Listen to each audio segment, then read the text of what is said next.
کہ میرے صحابی عمار ابن یاسر اسے ایک باغی گروہ قتل کرے گا، تک طولوں کا فیعت الباغیہ۔ اس سے معلوم ہوا کہ حضرت عمار تو حضرت علی کے لشکر میں تھے، حضرت معاویہ کے مقابلے میں آئے تھے، اور انہیں باغی گروہ قتل کرے گا، وہ وہاں قتل ہوئے، شہید ہوئے، تو معلوم ہوا کہ معاویہ باغی تھے۔ یہ بڑا اعتراض ہے، یہ محمد علی انجینئر اسے بڑا اچھالتا ہے۔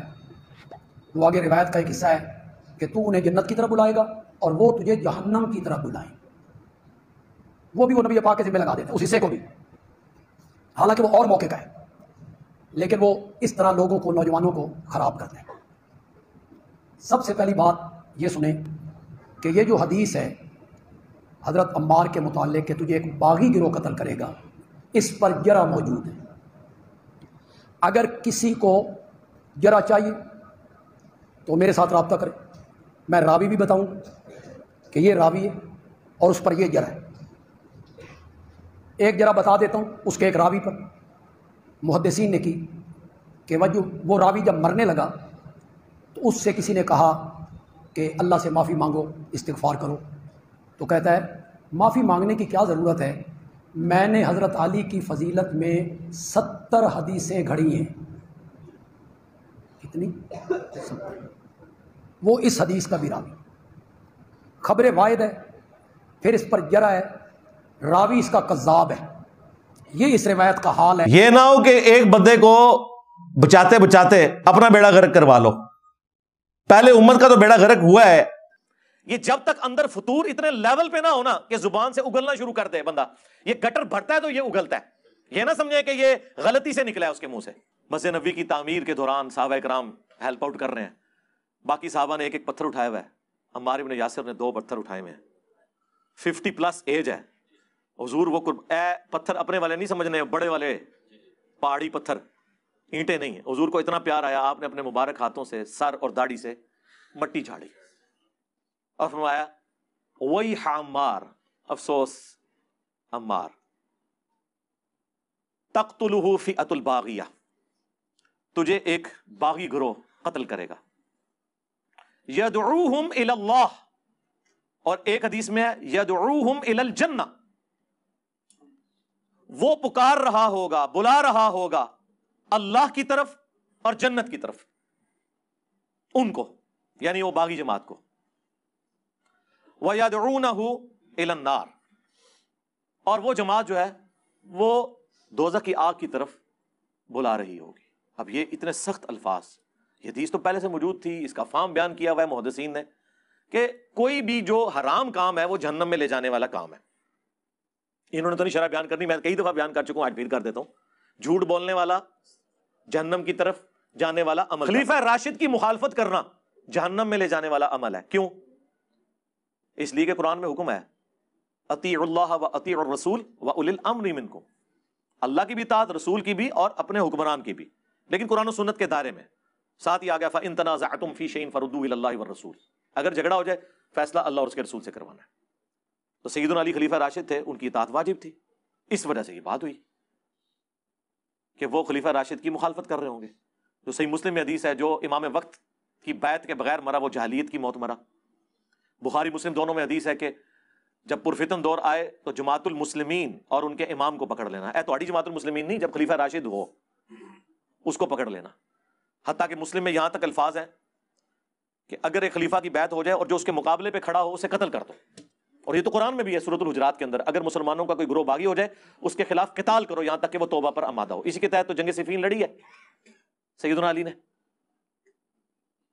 تو وہ بیان کرتے ہوئے کہتا ہے جی فئۃ الباغیہ، ترجمہ ہی نہیں کر رہے فئۃ الباغیہ دا، ہم آپ پہ 295C نہیں لگوائیں گے، ہم آپ کو دعوت توبہ دیں گے۔ یہ ہمارا کام نہیں FIR کٹوانا یا کسی کی لائف کو ونریبل کرنا، ہم آپ کو کہیں گے آپ اعلانیہ آ کے توبہ کر لیں۔ وہابیوں سے شروع کرتے ہیں۔ محمد بن عبد الوہاب صاحب کے جو بیٹا ہے عبداللہ، اس نے کتاب لکھی سیرت الرسول، میں نے تو گن پوائنٹ پہ نہیں لکھوائی، 200 سال پرانی کتاب، اردو ترجمے سے یہ چھاپ رہے تھے، ان کو پتہ ہی نہیں تھا اس میں کیا لکھا ہوا ہے۔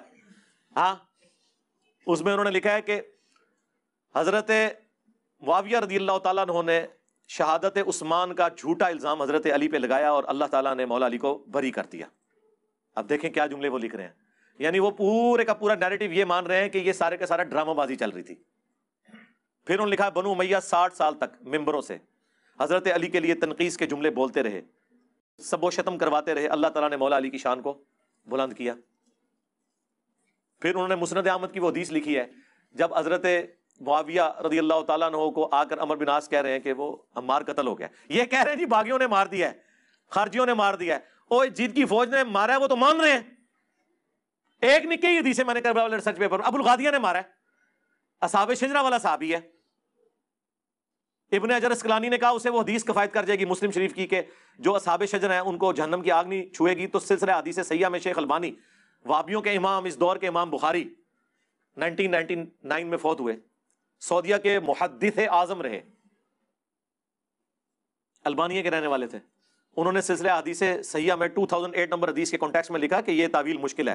جب رسول اللہ کا حکم خاص آ گیا تو اس کی فضیلت اصحاب شجرہ والی اٹھ گئی کہ مار کا قاتل اور مال لوٹنے والا جہنم کی آگ میں ہے.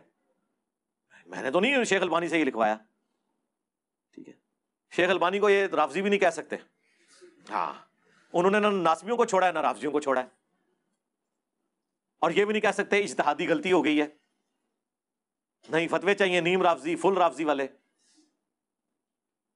تو وہ محمد بن وہاب کے بیٹے نے عبداللہ نے کہا کہ یہ حدیث کہ عمرو بن عاص جب آئے تو حضرت معاویہ نے کہا تم اپنے پیشاب میں پھسل رہے ہو, ہم نے اسے مارا ہے, اس کو تو علی نے مار دیا ہے, ہمارے نیزوں کے درمیان لا کے پھینک دیا ہے, نہ یہ ساتھ لے کے آتا تو نہ وہ قتل ہوتا, نعوذ باللہ.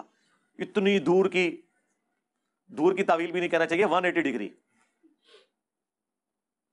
تو جب مولا علی کو خبر پہنچی تو انہوں نے کہا کہ اچھا اس کا مطلب ہے کہ حمزہ کا قاتل رسول اللہ تھے کیا, نعوذ باللہ, کہ نہ لے کے آتے احد میں اور نہ وہ شہید ہوتے. ایک فرضی بات حضرت علی نے کی, موٹا دماغ جن کا ہونا ان کو سمجھانے کے لیے. اگر یہ بات میں کرتا, یہ کہتے ہیں دیکھو جس نے فرضی بات کی تو گستاخی ہو گئی حضرت حمزہ. بھائی جب ہم ایک سمجھانے کے لیے بات کر رہے ہوتے ہیں وہ گستاخی نہیں ہوتی. حضرت علی نے بھی تو فرضی بات کی نا کہ حمزہ کا قاتل پھر رسول اللہ تھے. یہ پکی دی مولا علی نے, کیسی زبردست پکی دی, آج تک ڈکار آ رہے ہیں. ہاں, اس لیے میں نے کہا میرا نام ہی علی ہے, ذہن رکھنا. ایک نا علی, دوسرا اولاد میں منگولا دیا. ہاں, تو اڈے صوفی بھی منگولا نے وڈے, اللہ کی طرف سے عذاب بن کے نازل ہوئے منگول. جب کعبے کو مل گئے پاسباں صنم خانے سے, تو آج آپ کے جو جعلی صوفیاء ہیں نا ان کو علمی طور پہ اللہ کے فضل سے اس پلیٹ فارم سے ہم ایڈریس کر رہے ہیں. تو وابی اپنے گھر کی پہلے خبر لینا, جواب دیں. آج تک کسی وابی نے جواب دیا ان باتوں کا؟ اس کتاب کو بھی نہیں وہ ڈسکس کرتے, ڈرتے ہیں. تو ان کی کتنی بار بولتی بند ہو تو آپ کو یقین آئے گا کہ ان کے پلے کوئی شے نہیں ہے. دوسری بات, حضرت معاویہ خود مار رہے ہیں, اور جو قاتل ہے وہ بھی سامنے آ گیا ہے. قاتل کوئی گمشدہ بندہ نہیں ہے, صلح حدیبیہ کا صحابی ہے ابو الغادیہ رضی اللہ تعالیٰ عنہ. میں تو اسے بھی رضی اللہ عنہ ہی کہتا ہوں. مسند احمد میں چیپٹر ہے ابو الغادیہ کا پورا, اس میں حدیثیں یہی ہیں کہ مجھ سے عمار کا قتل ہو گیا, اور وہ روتے رہتے تھے ہر وقت. اور یہ ان کی طرف سے صفائی دے رہے کہ ابو الغادیہ آپ کو رونے کی ضرورت نہیں ہے, ہم نے 1400 سال بعد تحقیق کی ہے کہ آپ نہیں ہیں, خارجیوں نے قتل کیا. لو سامو, ان 10 صحابہ کا گستاخ کون ہے جو صحابہ کو جاہل سمجھتا ہے؟ یہ ابو الغادیہ کو جاہل سمجھتے ہیں.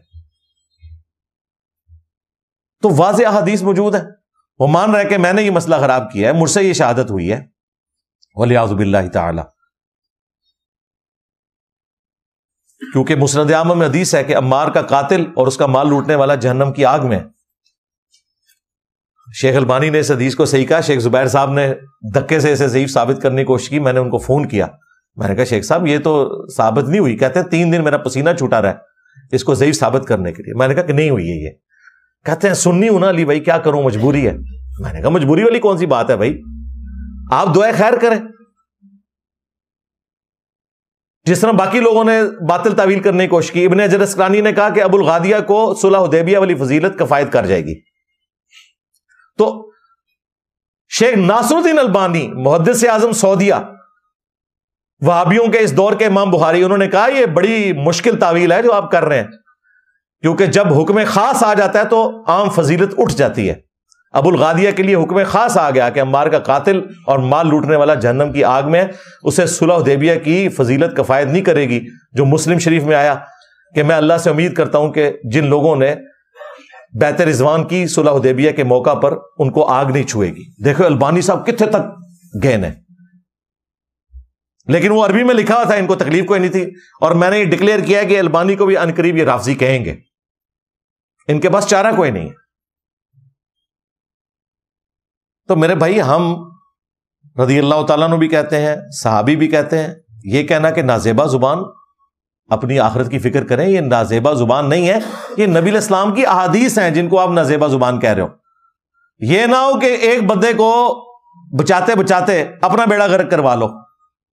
پہلے امت کا تو بیڑا غرق ہوا ہے اس ساری ڈرٹی پالیٹکس کا, تو اپنا بیڑا غرق نہ آپ کروا لو.